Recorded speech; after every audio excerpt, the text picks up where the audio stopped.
Hello and welcome. I'm Master Lama Rasaji, and this is Rasaji Speaks, and this is the Wednesday edition. I want you to know that we now have our store open online. It's very, very exciting, right? So if you go to thecircleofchi.com, whether you're a free member, a paid member, or even no member, you click on shop and you can go right there. Our latest 3-part DVD, referred to as the Ascension Tour with Lama Ji. Our new book on the Circle of Chi is there. We also have some wonderful t-shirts and memorabilia. And we've got mala and prayer beads on the way. They'll be in the store in about 2 to 3 weeks. We're ordering from India. You'll be able to order them in about 1 to 2 weeks. So it's getting really exciting. So check it out. Check it out. Today's Wednesday lesson will be titled Esteem, the difference between self-esteem and God esteem and how to cultivate both.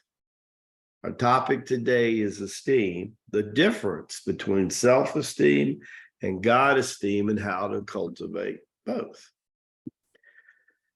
Well, in the ancient Kriya system, it was cultivated to kind of honor the Upanishads. So when you're reading the Upanishads, one of the holy books of India, you constantly hear reference to the self, to the sharat, to the soul, to the atma, if you will.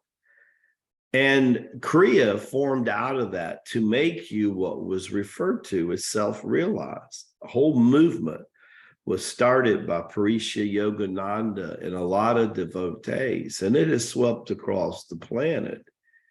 In the book that Yogananda wrote, The Autobiography of a Yogi, well, stays between the top 5 to the top 10 most read books in the world. I don't know that 1 out of 20 Americans has read that book. Isn't that amazing? That's not so shocking, because what we're teaching today in this world is trying to keep people from reading, especially a book in paper form, because it generates 30% more neurons in our brain than just reading on an electronic device. You might remember that, right? A movement was started, and now millions have participated in that discipline, but the whole focus was self-realization. We're in the age of God realization. We're in the of God realization.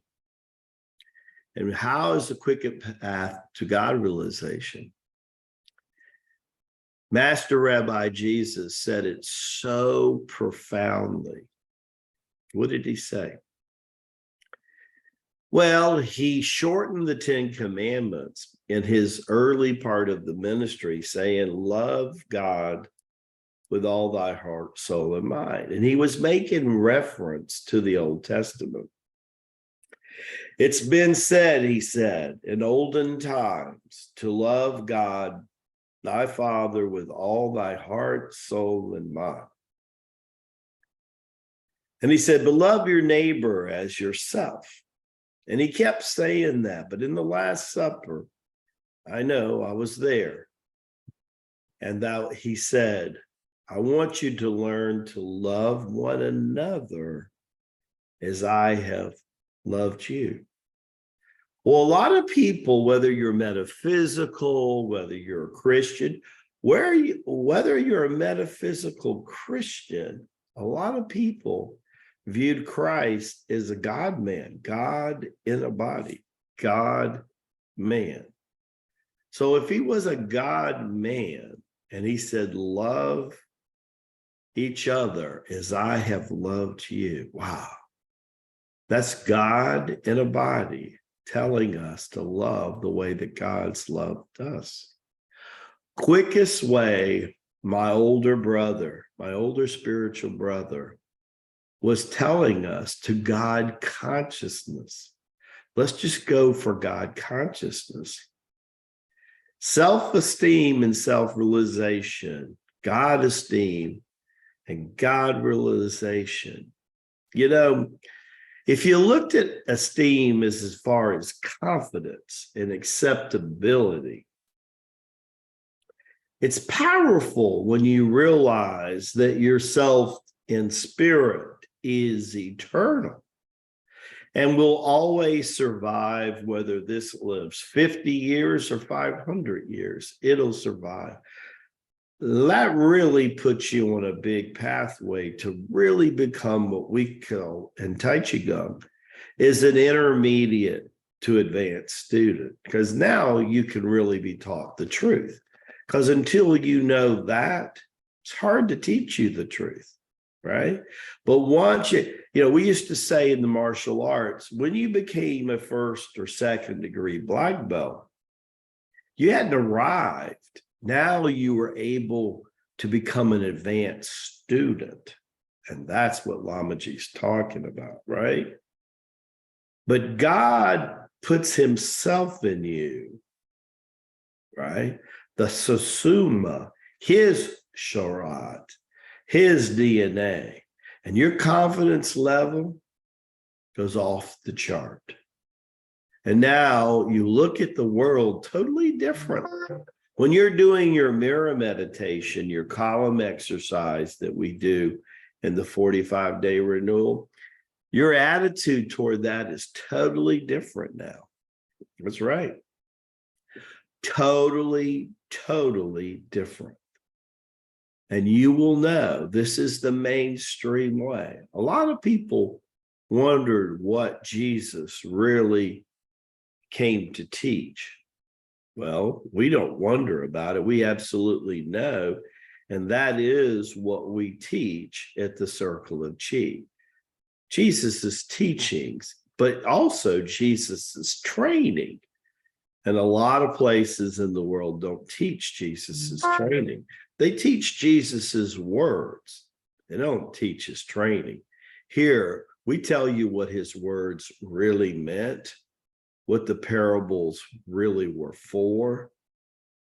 And we teach you the same training that Jesus went through.